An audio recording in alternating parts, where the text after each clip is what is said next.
This program is about unsolved mysteries. Whenever possible, the actual family members and police officials have participated in recreating the events. What you are about to see is not a news broadcast.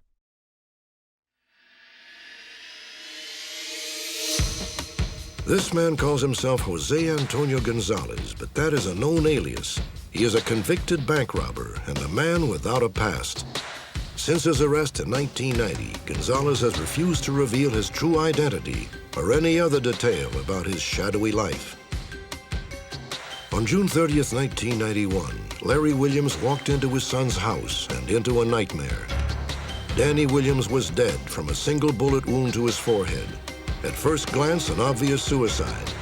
But Larry Williams has collected convincing evidence that indicates his son may have been murdered. In 1978, a young pilot named Frederick Valenti took off from Moorabbin Airport in Australia. 47 minutes later, a frantic Valenti radioed that he had encountered a bizarre light source. Then the radio transmissions abruptly ceased and the plane vanished as if plucked from the sky. Join me for another edition of Unsolved Mysteries.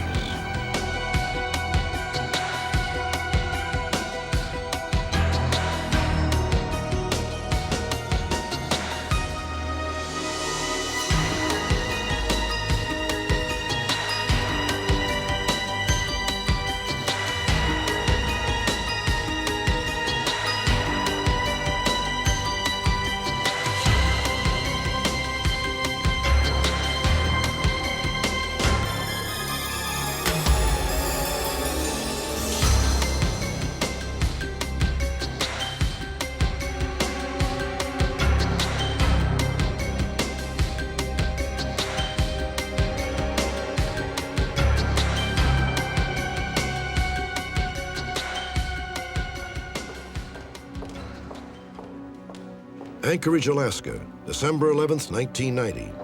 At 3 p.m., two bank employees arrived at a local mall to restock an automated teller machine. The security guard took the cash into a small, secluded room behind the machine, while the teller went outside to reprogram the ATM.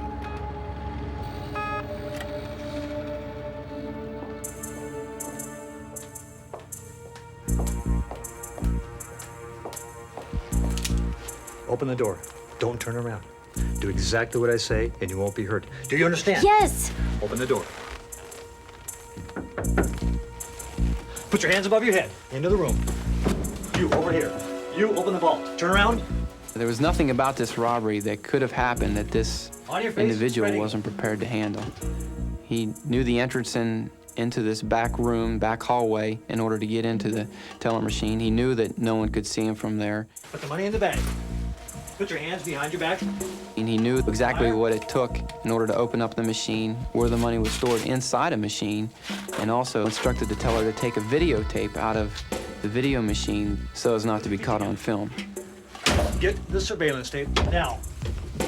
The robber also had a small smile on his face, which the guard thought was a little peculiar. The guard believed that this robber was very relaxed. I know what your name is. I know where you live. Do you understand? Yes. Both of you, silent for 5 minutes. The FBI believed the robbery was an inside job, even though the two employees had not recognized their assailant. Suspicion immediately fell on a former security guard named Jose Antonio Gonzalez, who was already being investigated in connection with a similar robbery. But Gonzalez had conveniently disappeared. 2 days later, in Redmond, Washington, 1,500 miles south of Anchorage, a postal worker noticed a partially open package. Oh, wait a minute, this one's torn. Oh, wait a minute, looks like a gun in there. The address that was on top of the box was an address to a gentleman named Jose Antonio Gonzalez in Redmond, Washington. The return address was Anchorage, Alaska. Hey, Jim? A second box was later found in the same shipment, also addressed to Jose Antonio Gonzalez. Postal inspectors obtained a warrant to search both boxes and discovered a small arsenal. 38, loaded. Look at this. Glock. Loaded as well. Beretta, loaded. And what do we have here? Money. The postal inspectors also found cash, $65,540, the exact amount taken in the Anchorage ATM heist. Make sure he gets an 1849, and we'll just wait for him. Postal inspectors set up what they call a controlled delivery, in essence a sting operation. On December 14th, 1990, just 3 days after the robbery, Jose Gonzalez stepped right into their trap. Okay, thank you very much.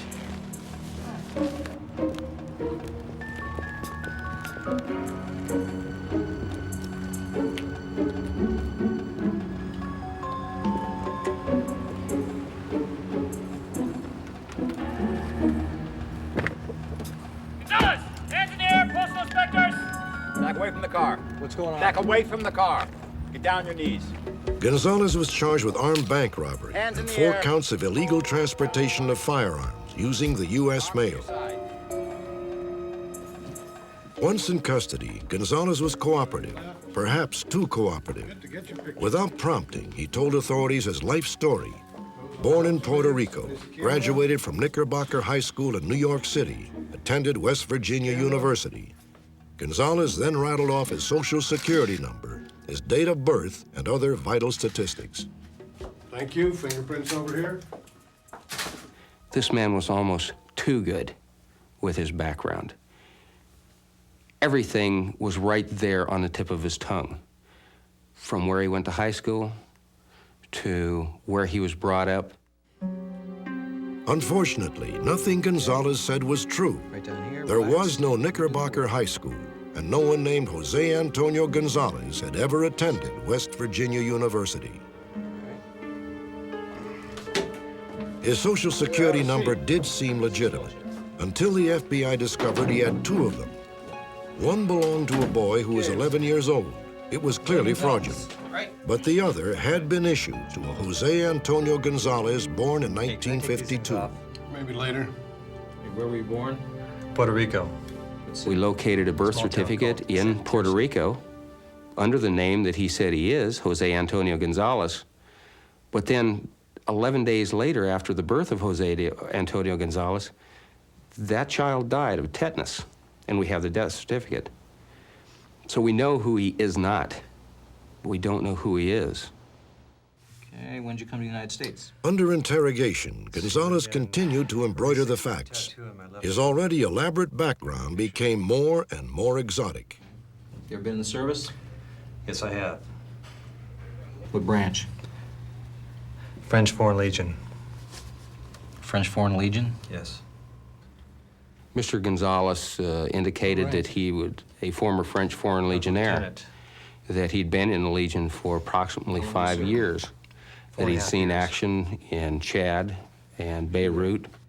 He claimed to be a martial arts expert and an expert with various types of weapons. Paro con mucho antipasión. Gonzalez was full of surprises. While he was awaiting trial, the authorities discovered that he was fluent in at least 4 different languages. Sí. Ti diré sobre metal. And here we have an individual who speaks, apparently writes, and is very functional in English, Spanish, French, and some type of Croatian dialect. But he conversed with these people freely, very easily. The man was not your run-of-the-mill bank robber.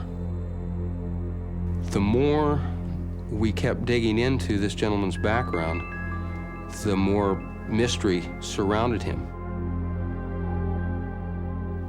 On October 15, 1992, the enigmatic Mr. Gonzalez was convicted of armed bank robbery and sent to the Sheridan Federal Penitentiary in Oregon. But even with Gonzalez safely behind bars, the case continued to fascinate investigators. The only possible key to the prisoner's true identity lay with 2 mysterious women, both of whom vanished before they could be questioned. Hi, can I help you? Yes, I'm here to pick up a car for Jose Gonzalez. After Gonzalez was arrested, his car was impounded by the Redmond police. I The need next an day, a authorization woman for showed up release. to claim Can it. you get that from his attorney. Yes, I don't understand. He asked me to come and pick up his car. Is there a problem? Yes, ma'am. I need what's called an authorization for release, and you can get that from his attorney. I cannot get the car at all without the authorization. No, you can't. According to the police, So the that's it. woman was an intimate acquaintance and possibly an accomplice of Gonzalez.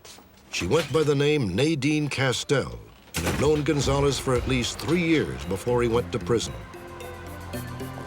She has always been around Mr. Gonzalez.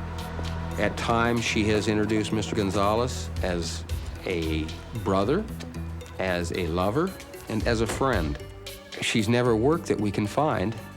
Always drove very expensive cars, always dressed in very expensive clothes.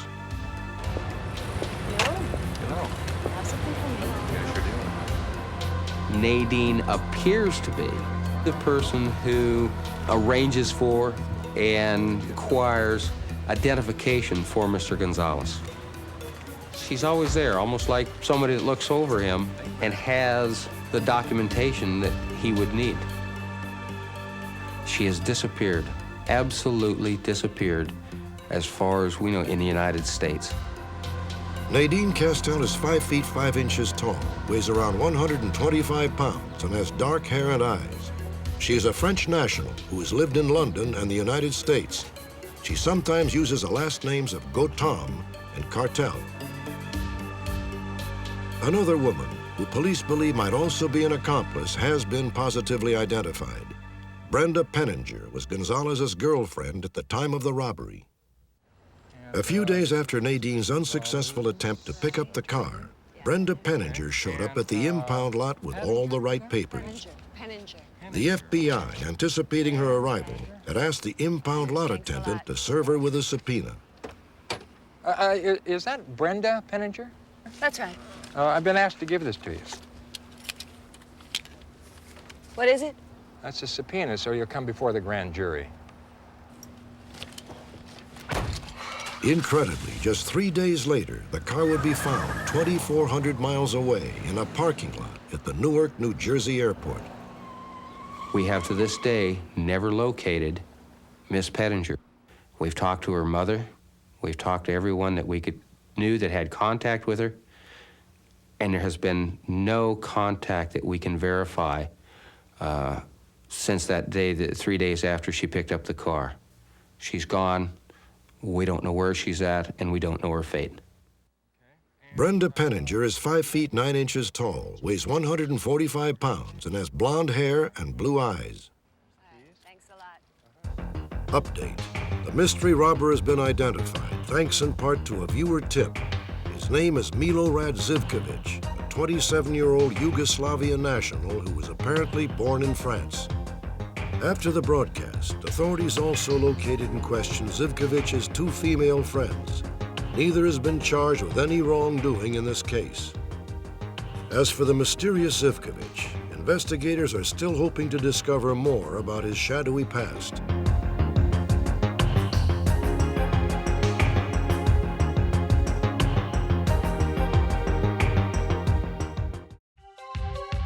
Next, the dramatic account of a young pilot's close encounter of the most mysterious kind.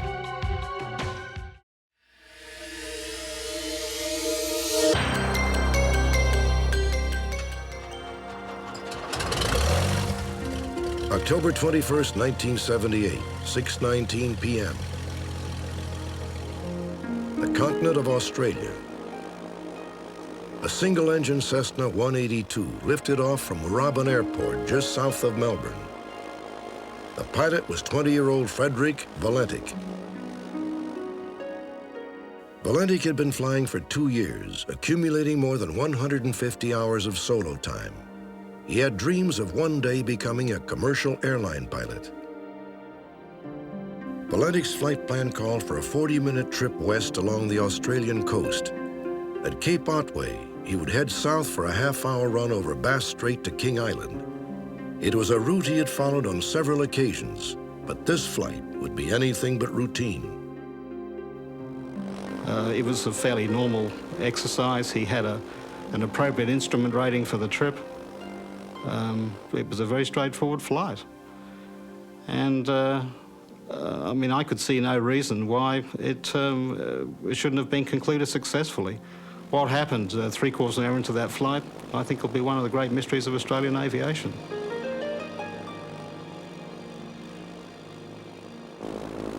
Melbourne, this is Delta Sierra Juliet. Is there any known traffic below 5,000? Delta Sierra Juliet, no known traffic. Delta Sierra Juliet, there seems to be a large aircraft below 5,000. Since just over halfway through his flight, Valenti had been in contact with a flight service center on the ground. Evidence mounted that something was not quite right. The following recreation is based on the transcript of Valenti's exchange with an air traffic controller. It seems to be like some sort of landing lights. As it gets closer, it could be 1 or 2 lights, I don't know.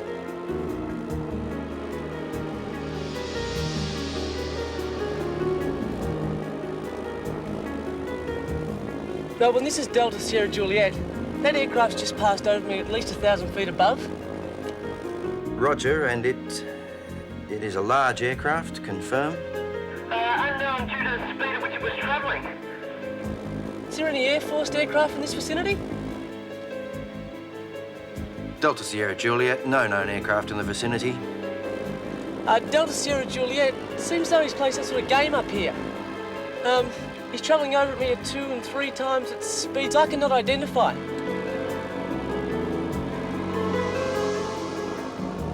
Can you describe the aircraft? Delta Sierra Juliet. As it passes by, it's a long shape. He wasn't to the point where he was panicking, but he was genuinely concerned by what he saw. You know, with what he saw, he was worried. He sounded confused. Then, as he described what the aircraft was doing, you know, I became a little bit concerned too. Melbourne, this thing's just stationary. What I'm doing now is orbiting, and this thing's just orbiting on top of me. It's got a green light. It's sort of metallic. Like it's shiny all over. It's just disappeared. Melbourne, you wouldn't know what sort of aircraft I've got up here, would you? Is this some sort of military aircraft or what? Delta Sierra Juliet. Is the aircraft still with you? Delta Sierra Juliet. Now approaching from southwest. Delta Sierra Juliet. Engine's just gone into rough idle. I've got it set on 2324 and this thing's just coughing. Delta Sierra Juliet. Melbourne, this strange aircraft's just hovering on top of me again. It's hovering and it's not an aircraft. Suddenly, an unidentifiable clicking noise came over the radio. The sound lasted 17 seconds, then silence. Delta Sierra Juliet, this is Melbourne.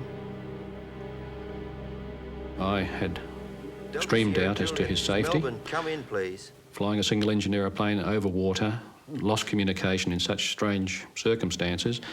I put an alert phase on the aeroplane, and once that had elapsed, we then went to the distress phase stage, and that was the commencement of the search. About 11:30 or midnight, Frederick wasn't at home. And then we heard on the radio that an aircraft went missing. And then 2 policemen called at the door, and they verified, yes, they said that aircraft presumably was your son. It's an extent search, and we don't know what's happened to him. For 4 days, a flotilla of search vessels crisscrossed Bass Strait. There was absolutely no sign of Atlantic or his aircraft. No evidence to suggest there had even been a crash.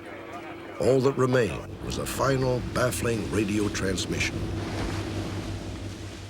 It's hovering, and it's not an aircraft. These were Frederick Valentik's final haunting words. Words which inevitably led to speculation that the young pilot had encountered a UFO. However, it was nothing more than speculation until a witness came forward with a startling first-hand account. A Around the time of Valentik's disappearance, the eyewitness and his family were returning from an afternoon outing when they noticed unusual activity in the sky.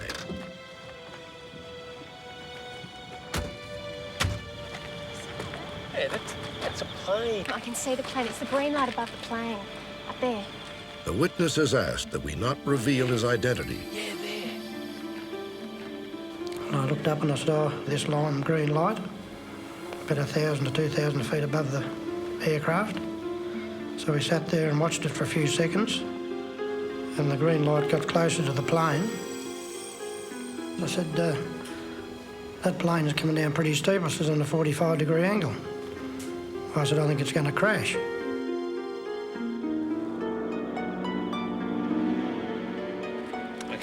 The eyewitness account appeared to support the theory that Valentik had a run-in with a UFO. However, the witness did not actually see the aircraft crash into Bass Strait. The only certainty was that Valentik had vanished. Then 6 weeks later, an amateur photographer came forward with evidence, as some believe, confirmed the presence of a UFO over Bass Strait. On the evening of the flight, Roy Manifold had been setting up to shoot a sunset at Cape Otway, almost directly under Valentik's flight path. Everything was fine, and I'd done the normal thing, you know. I just had the camera on automatic exposure, and I took these 6 photographs of the sun disappearing into the sea. When developed, the last of Manifold's photographs displayed a peculiar blemish. I observed this mark on the print. It looks like a developing error or something, you know, they've mucked it up. And I said, just a minute, that was taken, that night I took that sunset is exactly the night that this guy disappeared. A leading Australian photo lab found neither dirt nor damage on the negative, determining that the strange mark was actually in the picture. The film was later sent to the United States for computer analysis by a team of UFO researchers. They claimed that the blot was actually a solid metallic object. To them, it appeared to be enveloped in a cloud of exhaust situated about a mile from the camera. However, a second, more recent analysis concluded that the spot is in all probability a developing error. Even so, Roy Manifold is inclined to believe the photograph does show something of consequence. Unfortunately, I didn't see it, and I didn't hear anything that particular night either. First time I've had something on any of my printing, and I've done thousands of photographs, and without any incidents of anything like that on them. Skeptics tend to dismiss the photograph as just another far-fetched effort to prove the existence of visitors from outer space. But even for those who are not prone to believe in UFOs, the events of October 21st, 1978 continue to defy explanation. There's been no recovery of any wreckage. Of course, he has gone. So we're left with an open case, which sounds very much like he did encounter something very mysterious. And there's no other conclusion that I can come to other than that. It is hard. I'm very sentimental. I'm keeping everything that was belonged to him. Even the motor car he was driving to the airport, I'm still driving. And I believe that my son, it possibly one day will come back. And this is a dream that might come true one day. 15 years have passed since Frederick Valentik flew off to his uncertain fate. However, the questions raised by his mysterious disappearance are just as disturbing today. What exactly did Valentik see in the minutes before radio contact was lost? This thing's just stationary. What was a brilliant green light seen hovering over the Cessna? And did that same light somehow overpower Valentik's plane as it vanished from view? Perhaps the secret of Frederick Valentik does lie many fathoms beneath Bass Strait. Or perhaps it lies far from our planet, light years beyond our understanding.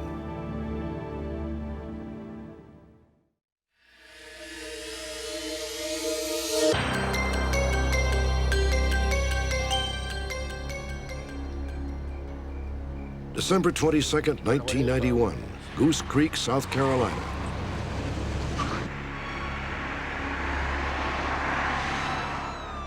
At 10:30 p.m., a speeding car with 3 men inside was pulled over on a desolate road leading to the local marina. I approached the vehicle on the driver's side and said, "Good evening, could I see your license and registration?" At that point, I got virtually no response. Could I see your license and registration, I figured please? Maybe he didn't hear me, so I asked him again. "Sir, could I see your license and registration, please?" Demuéstrales tus papeles. The person in the back seat said something in a foreign language, which I think was Spanish. The driver then responded by reaching across to the glove box and pulling out what turned out to be a passport. Get your paperwork back, sir. I told him to slow it down and be careful. I never got any response from him. He never said yes or thank you.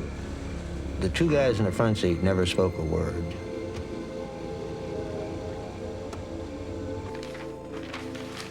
The next morning, Officer Belanger was surprised to learn that the 2 men in the front seat of the car he had stopped were supposedly missing at sea, the focus of an intense month-long search by the Coast Guard. The men were French sailors, 37-year-old Yves-Emmanuel Pin and 24-year-old Laurent Hernard, hired to convoy a French-made sailboat to new owners. In October of 1991, they had embarked on a 2,500-mile voyage from Annapolis, Maryland to Guadeloupe in the West Indies. Their vessel was a state-of-the-art Antigua catamaran worth $200,000. The boat was perhaps the most sophisticated of its kind, strapped to the gills with high-tech radar, a satellite tracking unit, and electronic navigational equipment. The Antigua's unique construction made it unsinkable and virtually undetectable to radar, a perfect vessel for transporting weapons or drugs. Yves-Emmanuel and Laurent planned to sail down the Chesapeake Bay, around Cape Hatteras, and parallel to the east coast of the U.S. before jumping to their final destination, Guadeloupe. When the Antigua failed to arrive on schedule, the Coast Guard was notified. We searched for a little over 2 weeks.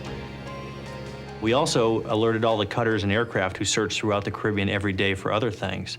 Never saw one sight of the vessel. It never showed up. I've never seen it since. However, the Coast Guard did discover that the Antigua was sighted a number of times, several miles off course in the intracoastal waterway. The waterway is a protected inland passage which stretches from New England through Florida. Nobody can explain what the boat was doing there. Have you seen this boat and these 2 guys? In December of 1991, 2 of Yves-Emmanuel's friends flew from France to South Carolina to launch their own investigation. Jean-Yves Lalinac and Isabelle Citer began by retracing the catamaran's route. Their first stop was a bridge 90 miles north of Charleston, South Carolina. Hi, bonjour. How are you? How can I help you?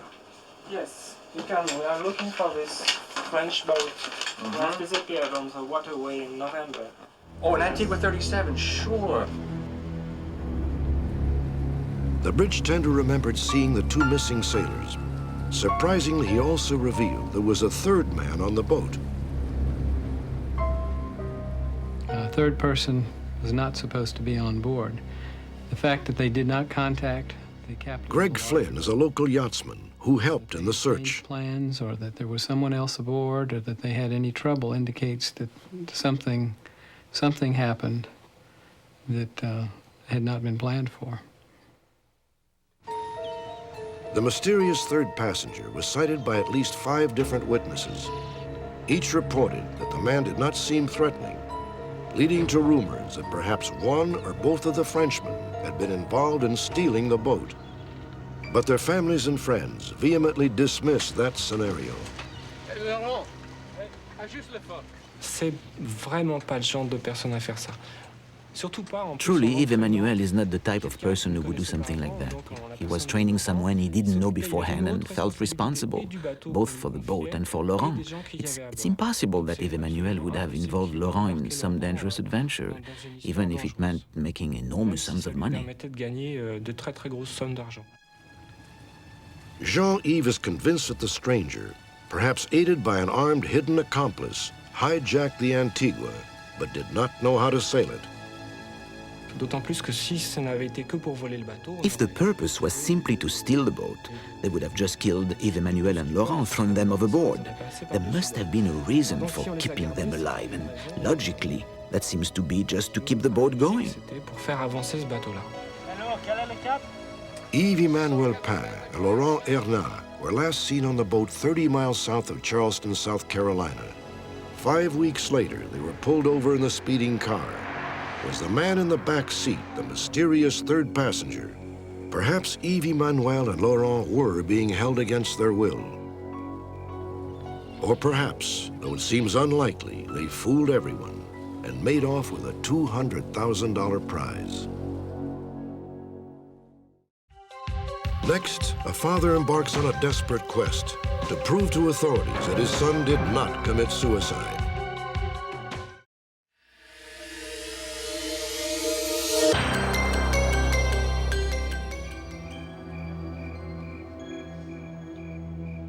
Sunday, June 30th, 1991, Galesburg, Illinois. Longtime residents Larry and Lois Williams had finally given in to 2 days of worry. If he doesn't answer the door, I'm gonna go inside. They had been trying to reach their 23-year-old son, Danny, since early Saturday morning. I'm back. I think I can get into the kitchen window. Danny? This is your dad. I kept calling Danny's name, saying, "Danny, this is your dad. This is me coming in," because he did have a gun in the house for protection, and I didn't want to be in a situation where he was asleep and shot his own dad.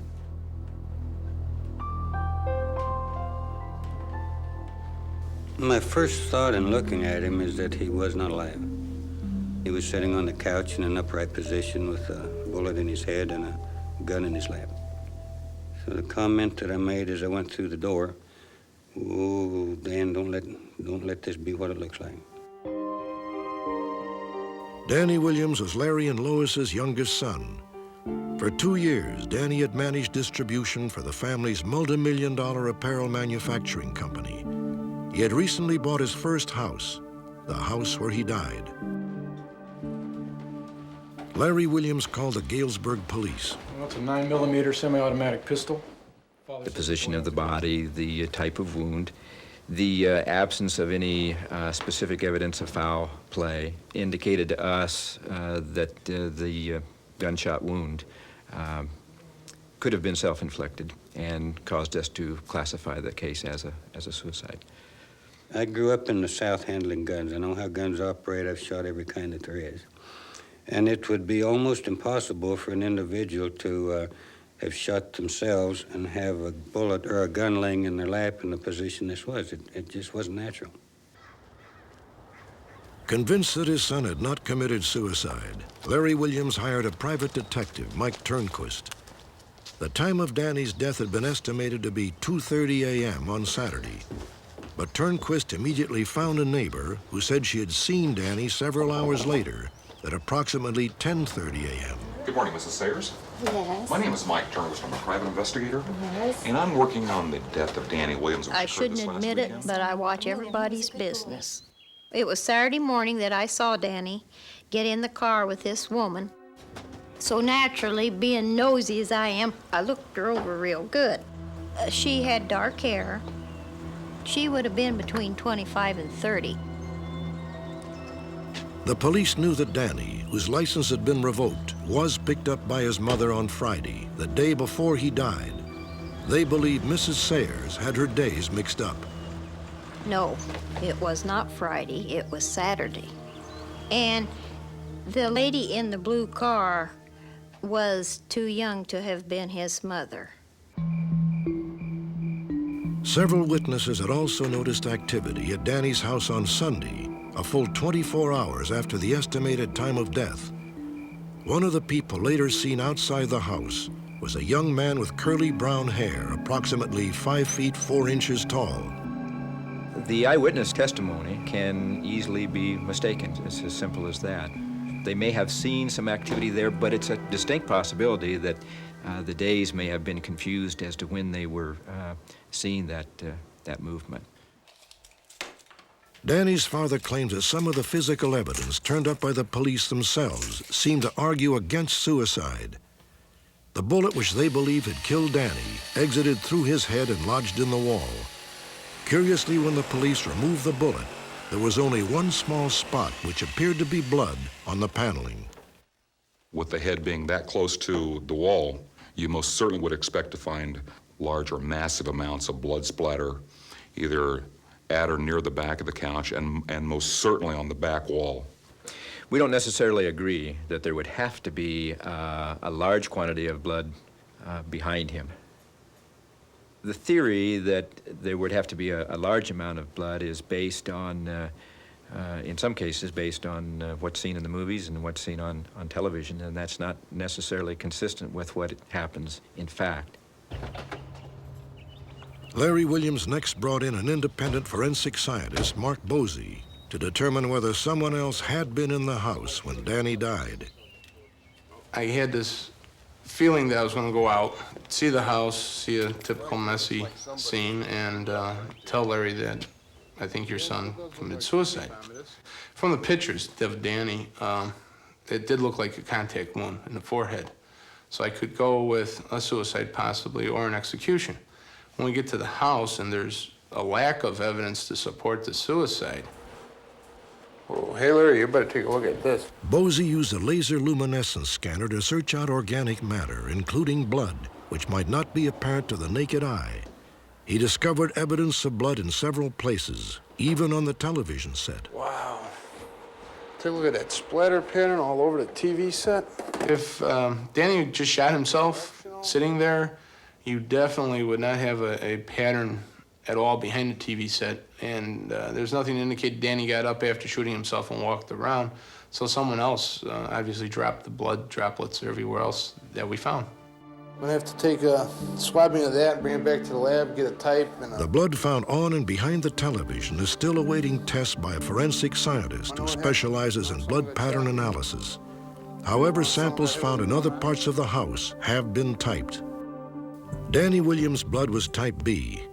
Mark Bosey found type B and type O blood in the den where Danny's body was.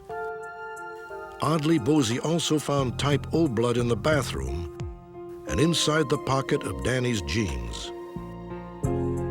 It is not possible that all the blood in the room came from Danny. It's an impossibility. This evidence suggests to me that two people in the room were bleeding. Two separate individuals. The official police position is that the alleged type O blood samples had been compromised when the crime scene was cleaned.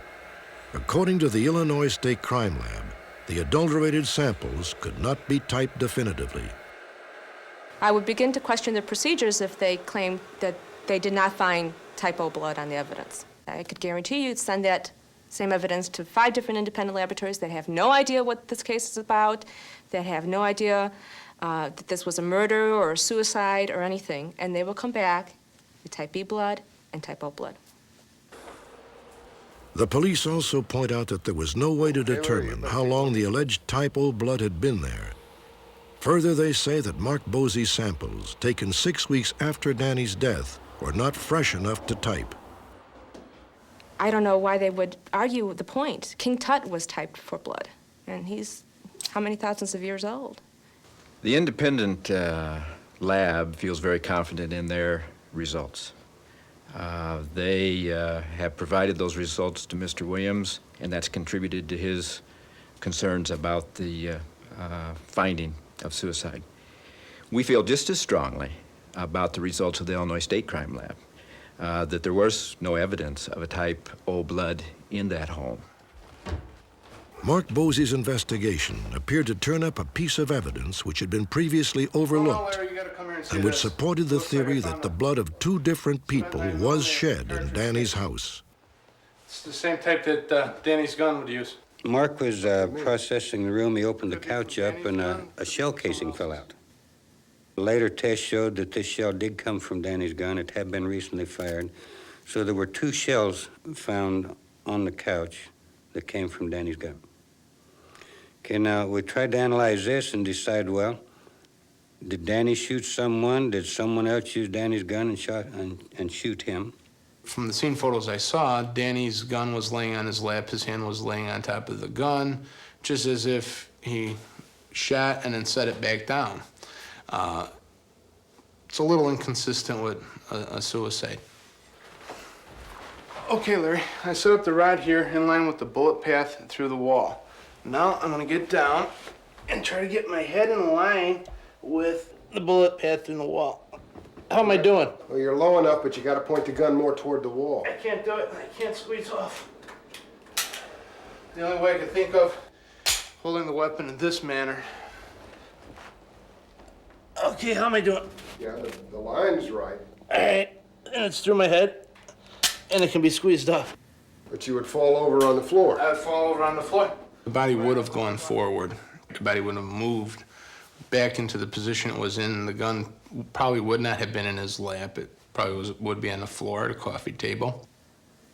Our investigation indicated that the position of the hole in the wall was consistent with the way the body was found, primarily based on the fact that we, again, can't say specifically how the individual was sitting and exactly where on the couch he was sitting at the time the weapon was discharged. Mark Bosey has come to believe that Danny was probably not shot in the den. One theory is that there was an altercation somewhere else, during which Danny's blood and another person's was spilled. Perhaps that person took Danny's keys out of his pocket, leaving behind a trace of Type O blood. Finally, the crime scene was arranged to make Danny's death look like a suicide. We can advance theories all day long. Everyone can. But the factual data that we've gathered, we feel comfortable with. Well, he picked up a gun and he... According to the police, there was one final fact to support the suicide ruling. They say that Danny Williams's girlfriend described an argument which had also resulted in a shooting incident 6 months before Danny's death. He had placed a weapon, a handgun, to his head. She then turned and started to leave the room and heard the weapon discharge and found that he had discharged the weapon into a wall. So apparently, he had considered this act before, he had discussed this act before, and had taken, I think, what would have to be considered a substantial step towards that act by the discharge of the weapon during the argument. What it appears that's happened is they have come up with a conclusion and then they've gone to a great degree of effort to try to support their theory that they put together. Had they put as much effort into trying to find out what the truth was and what happened, they would be working along the same lines that the family is today. Fact. Danny, this is your dad. The investigators, crime labs and what have you that I've had working on this from the beginning, as soon as they went into the house, saw evidence that was in there then and is still there now, were convinced that I was that it was cold-blooded murder. In this most perplexing case, one issue has never been addressed. If Danny Williams was murdered, who killed him and why? Questions even his father has been unable to answer.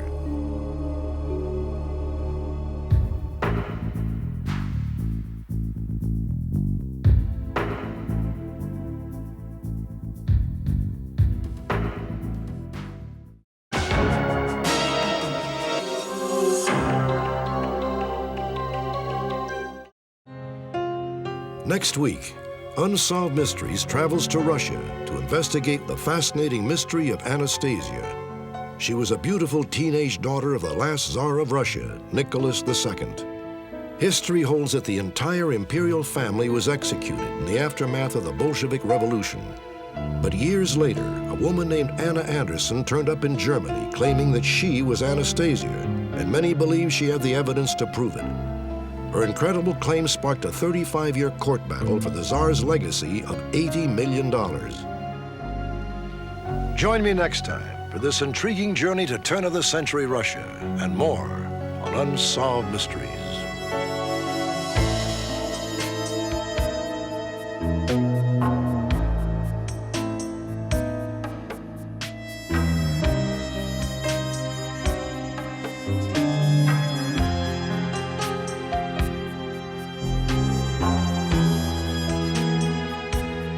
Thank you.